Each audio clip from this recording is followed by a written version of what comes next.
اچھا مجھے سمجھ نہیں آتی میرے نام میں سے محمد کیوں غائب کر رہے ہیں شارٹ کرنے کے آپ لائیو ہے شروع کریں جی.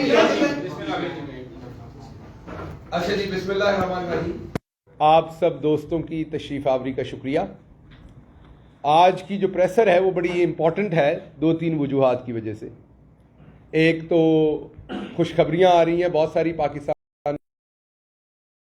آئی نو اس ٹائم حالات بڑے برے ہیں پاکستان کے, اکنامک حالات بہت برے ہیں, ہمارا اوول بہت نیچے ہے. وہ سب سے پہلے میں کرنا چاہتا ہوں جو فیٹف کی آج کی ایک خبر آنے جا رہی. جو فیٹف کی خبر آنے جا رہی وہ ہمیں پوری امید ہے. امید کیوں ہے؟ امید اس لیے ہے کہ ہم نے تو جب باہر کی دنیا نے دیکھا کہ یہاں سے تو اربوں روپے کی منی لانڈرنگ ہو سکتی ہے تو انہیں یہ خدشہ ہوا کہ یہ اربوں روپے خدا نہ خواستہ دہشت گردی میں بھی جا سکتے ہیں. اور یہ بات غلط نہیں, جب ایک پیسہ جاتا ہے تو پھر پتہ نہیں چلتا کہاں جا سکتا ہے. تو اس لیے پاکستان کو فیٹف کی گرے لسٹ میں ان کی حکومت کے دوران ڈالا گیا, جس کی قیمت ہر پاکستانی نے ادا کی. لیکن ہمیں بتایا جاتا تھا ایڈمنسٹریٹر. پھر واقعی ایک اچھا ایڈمنسٹریٹر آیا اس قوم کے پاس جس کا نام عمران خان تھا. انہوں نے ایک ٹیم لگائی.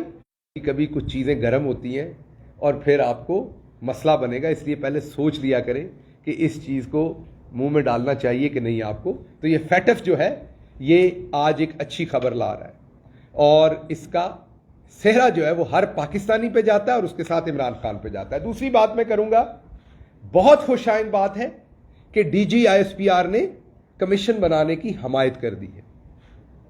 تو اب کمیشن, ہمیں امید ہے کہ یہ حکومت ایک جوڈیشل کمیشن جو سپریم کورٹ کے انڈر آزادانہ بنانے کا اگلے 24 گھنٹے میں اعلان کر دے گی. جو پاکستان کے سلامتی کے ادارے ہیں, عسکری ادارے مطلب, انہوں نے بھی کہا ہے کہ انہیں کوئی اعتراض نہیں. وزیر اعظم ہیں, وہ پہلے سے کمیشن بنانے کا جب وزیر اعظم تھے اعلان کر چکے ہوئے ہیں. ہمارے پاس وقت نہیں تھا کہ امپلیمنٹ کر پاتے. اس حکومت نے بھی کہا تھا کہ ہم کمیشن بنانے کو تیار ہیں. انہوں نے تو یہ کہا تھا کہ اگر یہ سائفر اصلی ہو تو, شہباز شریف نے کہا تھا میں عمران خان کے ساتھ جا کے کھڑا ہو جاؤں گا.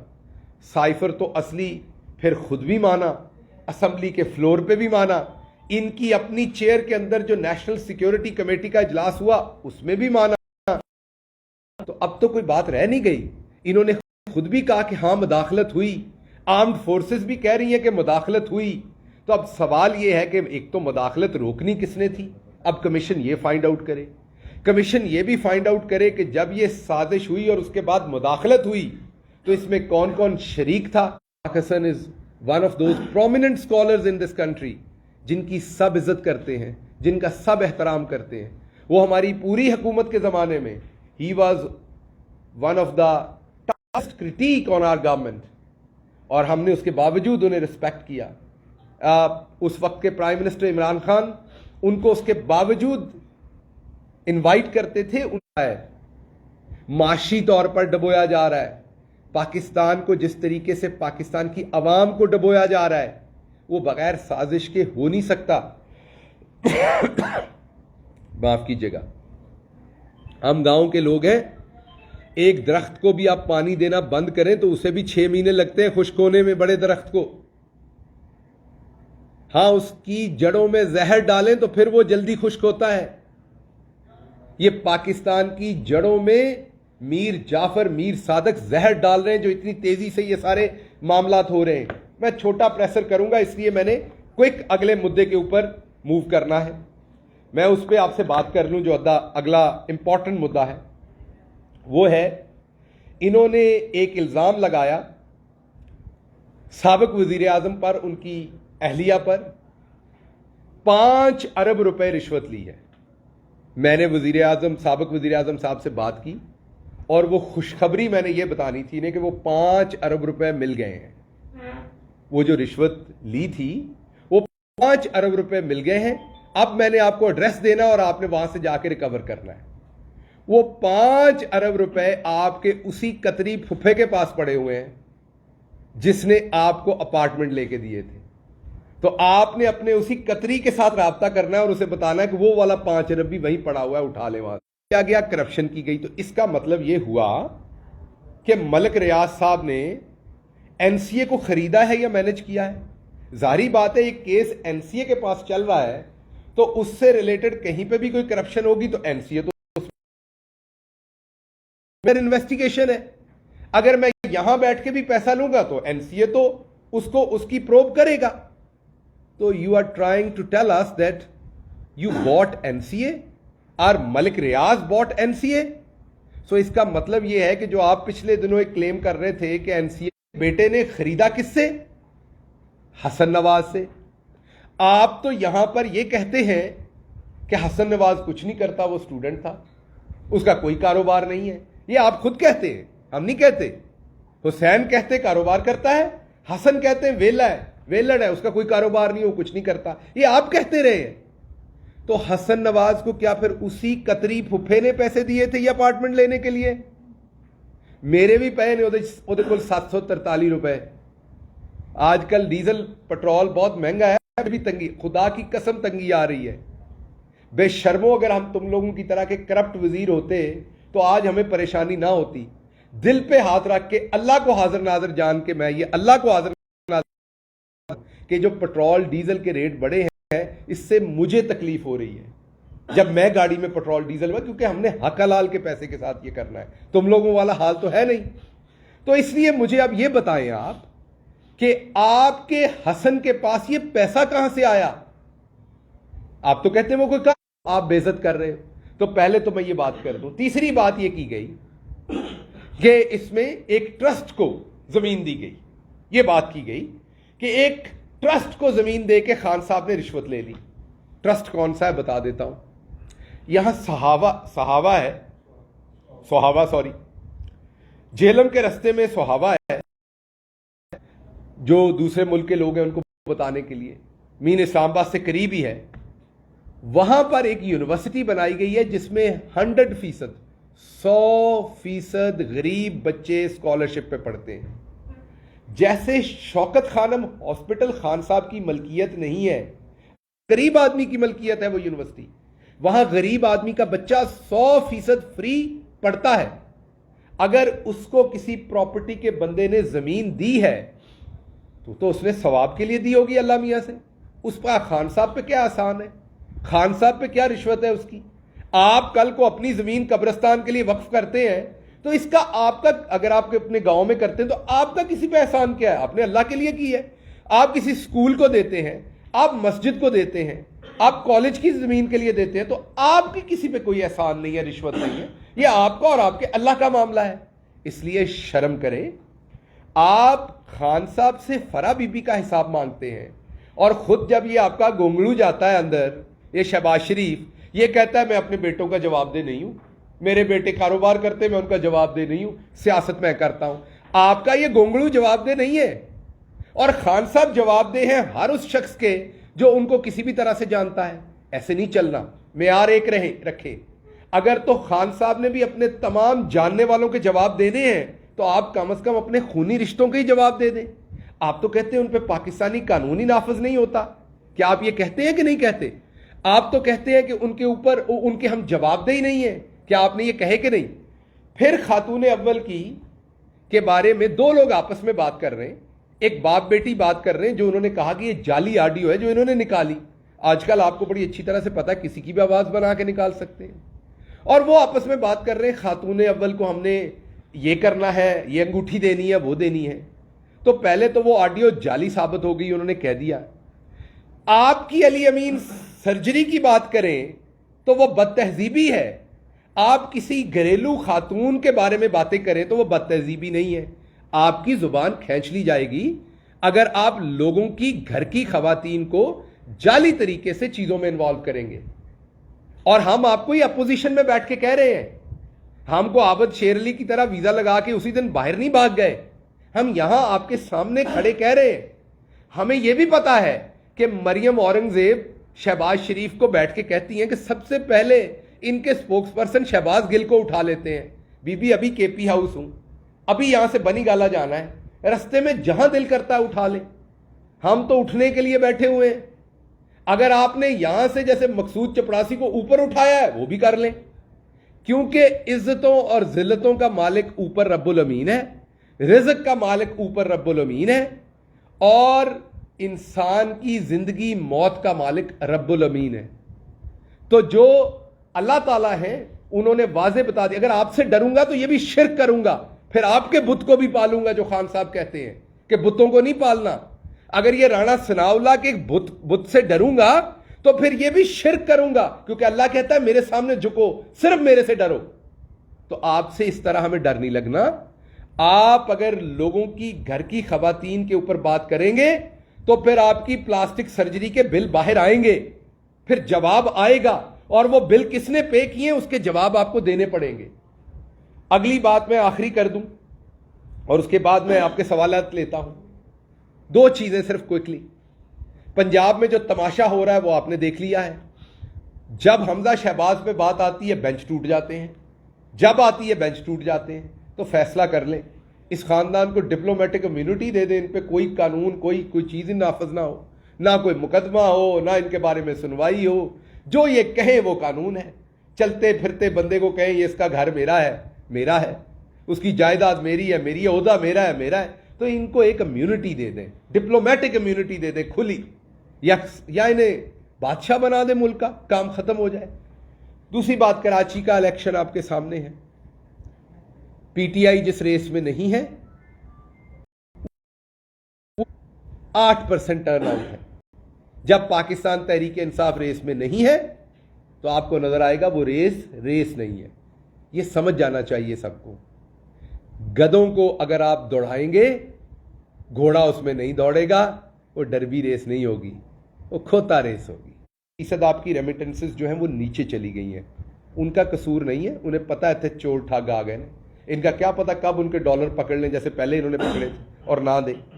L S am large scale manufacturing جو بہت امپورٹنٹ ریڑھ کی ہڈی ہوتی ہے، وہ آپ کی 13% چلی گئی ہے منتھ آن منتھ بیسس پہ۔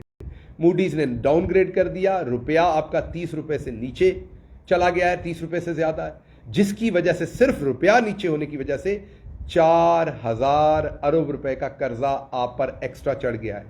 میں قرضہ لینے کی بات نہیں کر رہا، صرف ڈی ویلویشن ہونے سے۔ آپ نے سب کچھ دیکھ لیا، اس سے نکما تو میرا خیال ہے کہ شاید کوئی پاکستان کے اندر کسی بندے کو بنا دیں، اس سے نکما کوئی بندہ آپ کو کہیں نظر نہیں آئے گا۔ نکما ترین بندہ بنا دے تو وہ ان سے بہتر فیصلے کرے گا جو کچھ ہو رہا ہے۔ ایکسیڈنٹ ہوا دانیال صاحب کا، اللہ انہیں شفا دے، اللہ انہیں بہت جلدی صحتیاب کرے، ہماری دعائیں ان کے ساتھ ہیں۔ مجھے جب میرا ایکسیڈنٹ ہوا وپ لیش سے، میں 2-3 ہفتے تو مجھے یاد ہے بہت سارے نون لیگ کے لوگ اس کا مذاق اڑاتے تھے۔ میری دعا ہے کہ اللہ انہیں محفوظ رکھے، اور انہیں کمیشن پہ کوئی اعتراض نہیں ہے، تو اس لیے فوری طور پر ہم یہ سمجھتے کہ بڑا خوش آئند بیان ہے چاہیے۔ اور ایک اور جو اس خلقت نے ایک اور جو ماجرا دیکھا جس پہ سارے حیران ہو گئے، وہ ماجرا یہ ہے کہ اب Maryam Safdar D G I S P R کی اسپوکس پرسن بنی ہوئی ہے۔ یہ پاکستان کے ساتھ یہ حادثہ بھی ہونا تھا کہ مریم صفدر آتی ہیں، آپ اس فوج کو کتنا نقصان پہنچانا چاہتی ہیں، اور آپ یہ بہت دفعہ کہہ بھی چکی ہیں، آپ نے کوئی دل میں نہیں رکھی ہوئی یہ باتیں، اس لیے آپ یہ جھوٹی ترجمانی نہ کریں۔ آپ کسی اور کو دھوکہ دے سکتی ہیں، ہمیں نہیں دے سکتی، ہمارے سامنے سب کچھ ہوا ہے اور ہمیں سب کچھ پتا ہے، لیکن آپ کی یہ ترجمانی کرنا اس بات کو بہت امپورٹنٹ دیتا ہے کہ جو آپ کے بیرونی اعلی کار ہیں، انہوں نے جو آپ کو اسکرپٹ لکھ کے دیے ہوئے ہیں، آپ اس کے اوپر کتنا بہترین چلنے کی کوشش کر رہی ہیں۔ ڈاکٹر صاحب یہ بتائیے گا کہ خان صاحب نے کمیشن تشکیل دیا، نام بھی نامینیٹ کیا، ان کی جانب سے ریفیوزل آنے کے بعد دوبارہ کمیشن کے لیے کوئی نام نہیں سامنے آیا، کیوں نہیں آیا؟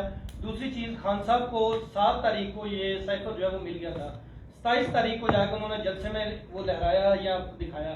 ان 20 دنوں میں آپ وہ وزیر اعظم تھے، کیا ایجنسیوں کے ساتھ یا کیا اس حوالے سے کوئی کارروائی کی گئی ہے؟ اور تیسرا لاسٹ کہ الیکشن کمیشن میں خان صاحب کے جو اثاثے ہیں 6 کروڑ روپے بڑھ گئے ہیں، جبکہ ان کا کوئی بزنس بھی نہیں ہے، اور وہ کہتے رہے ہیں کہ ان کا اس تنخواہ میں گزارا نہیں ہوتا۔ کہیں پر کچھ غلط ہے وہ آپ بتائیں، آپ کو اگر لگتا ہے کہ وہ فلاں چیز غلط ہے وہ آپ بتائیں، آپ کو اسی ٹائم جواب ملے گا، اسی ٹائم سوال ہوگا، اسی ٹائم جواب ہوگا۔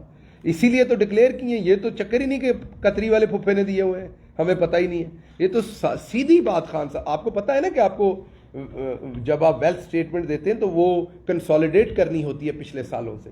آپ جب سے یہاں رپورٹر آئے ہوئے ہیں آپ کو کنسالیڈیٹ کرنی پڑنی ہے کہ یہ جو آپ اتنے سالوں سے کما رہے ہیں تو ابھی اگر آپ کے پاس اتنے پیسے ہیں تو یہ کہاں سے آئے ہوئے, تو کنسالیڈیٹ کرنی پڑے گی. ایک مسلسل جو موجودہ معاشی صورتحال ہے اس پر ایک مسلسل بیانیہ حکومت کی طرف سے یہ بیان بنایا جا رہا ہے کہ ایک جو IMF کے ساتھ معاہدہ تھا آپ کی حکومت نے کیا تھا اس کی خلاف ورزی کی, جس کا یہ سارا برڈن جو ہے یہ بنا. کل مریم نواز نے عدالت کے باہر بھی باقاعدہ وہ ایک معاہدہ کو پڑھ کر سنایا.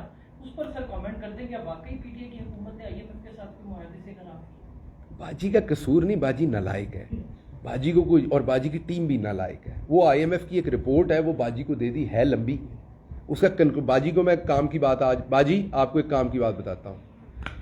ہر جو لمبی رپورٹ ہوتی ہے, میں پروفیسر ہوں آپ کو اس تناظر سے بتاتا ہوں کہ جو لمبے لمبے ریسرچ پیپر ہوتے ہیں نا یا تھیسز ہوتا ہے اس کے آخر 2 پیج پہ کنکلوژن ہوتا ہے. اگر آپ نے کسی یونیورسٹی میں تعلیم حاصل کی ہوتی تو یہ آپ کی ٹریننگ ہوتی. یونیورسٹی میں ہم اسی لیے پڑھتے صحافی بننا ہو, ڈاکٹر بننا ہو, پروفیسر بننا ہو, سیاستدان بننا ہو کہ وہ ٹریننگ ہمیں استعمال ہوتی ہے عام زندگی میں. تو دنیا میں کوئی ججمنٹ ہو کورٹ کی, دنیا کا کوئی تھیسز ہو, دنیا میں کسی کتاب کا چیپٹر ہو, ہر چیز کی ایک سمری ہوتی, کنکلوژن ہوتا ہے آخر میں.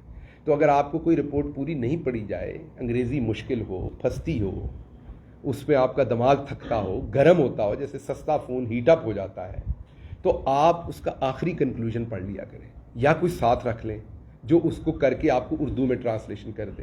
باجی وہ رپورٹ کے خلاف سازش کی, پھر ہم نے اسے ہٹایا, پھر آئے اور پھر ہم نے کہا ہم کریں. ایڈا تردد عمران خان دے وعدے پورے کرنے واسطے کیتا. آپ کو تو الٹ بات کرنی چاہیے تھی کہ یہ عمران خان کا وعدہ ہم پورا نہیں کریں گے. ایک معاہدہ عمران خان نے کیا تھا, ایک معاہدہ عمران خان نے کیا تھا, آپ نے اتنا بندر کی طرح درخت پہ گئے, یہ کیا وہ کیا, اتنا تردد کر کے آئے ہیں. کیوں؟ عمران خان کا وعدہ پورا. عمران خان تہاڈا دادا ہے جڑا وہ کیتا ہے ہر کام تسی ضرور پورا کرنا ہے. سو آپ لوگ کچھ خدا کا خوف کریں, آپ لوگ قوم کو سچ بتائیں کہ آپ کی کرتوت نہیں ہے. آپ لوگ بتائیں, سچ بتائیں کہ آپ لوگ کوئی ایسی قیمتی دھات نہیں تھے, آپ برف ہے, ذرا سی ہیٹ آئی ہے تو پگھل گئے ہیں آپ. نرم آواز, بلی بات, مہذب لہجے, پہلی بارش میں ہی سب رنگ اتر جاتے ہیں.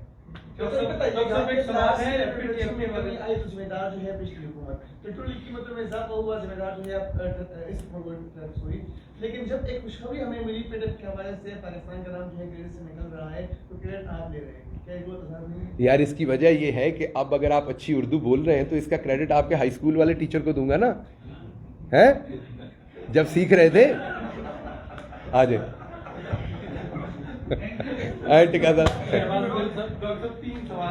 یار میں تو تم لوگوں کے ساتھ وہ مولا جٹ والی پریس کانفرنس کرتے کرتے کئی لوگوں کو تو اس بات کا مطلب وہ ادراک ہی نہیں ہے نا کہ میں کبھی پڑھتا پڑھاتا بھی رہا ہوں. ڈاکٹر صاحب FATF کے حوالے سے بتائیے گا کہ آپ کی حکومت کا کتنا کنٹریبیوشن ہے, کیا کیا کام تھا, کیونکہ آخری مذاکرات اس حکومت کے ہوئے ہیں, آپ کا کتنا کام تھا اس میں. دوسرا سوال یہ ہے کہ یہ کہہ رہے ہیں کہ بارودی سرنگیں بچھا کے گورنمنٹ گئی ہے جس کا خمیازہ ہم بھگت رہے ہیں, دیوالیاں ہونے کے قریب پہنچ گئے, اس کی قیمتیں بڑھانی پڑی. 2 سوال تھے, اور کیا خان صاحب اس سنڈے کو لاہور جا کے لیڈ کریں گے؟ اچھا ایک جواب دیتا ہوں. یہ اپنے آپ کا یہ کہتے رہے کہ ہم بڑے تجربے کار ہیں, یہ میں نہیں کہہ رہا, یہ تو آپ سب سنتے رہے. احسن اقبال کہتے تھے ہمارے پاس معاشی ٹیم, ہم تجربے کار ہیں, ہم یہ ہیں, ہم وہ ہیں, کہتے رہے. تو ان تجربہ کاروں کو یہ تو پتا تھا کہ ہم نے معیشت تباہ کر دی, ان کے حساب سے بربادی کر دی, تباہی کر دی, ان کو یہ پتا تھا نا. تو یہ تو 2 مہینے پہلے مہنگائی مکاؤ مارچ کر رہے تھے. ان کو تو قوم کو بتانا چاہیے تھا کہ یہ بڑے نکمے ہم آئے, مہنگائی پھر بھی ہونی ہے لیکن ہم آ رہے ہیں. انہوں نے تو نہیں بتایا, انہوں نے کہا مہنگائی مکائیں گے آ کے, تو مکاؤ نا. اور اگر واقعی سرنگیں لگائی تھی تو پھر آنا ہی نہیں چاہیے تھا. یہ کیوں کی تھی سازش, ہمیں بھگتنے دیتے سرنگیں. الیکشن تو آ رہا تھا پہلے ہی. اور آخری بات آپ نے کی فیٹف کی, تو فیٹف تو یہ ڈلوا کے گئے تھے, ہم نے ہی ساری اس کی شکیں جو ہے سارا کام ہم نے کیا. تو ہمارا ہی بیبی ہے, وہ ہم ہی نے کام کیا. اپنے بچے کا کریڈٹ ہم ہی نے لینا ہے, کسی اور نے تو نہیں لینا. بہت شکریہ.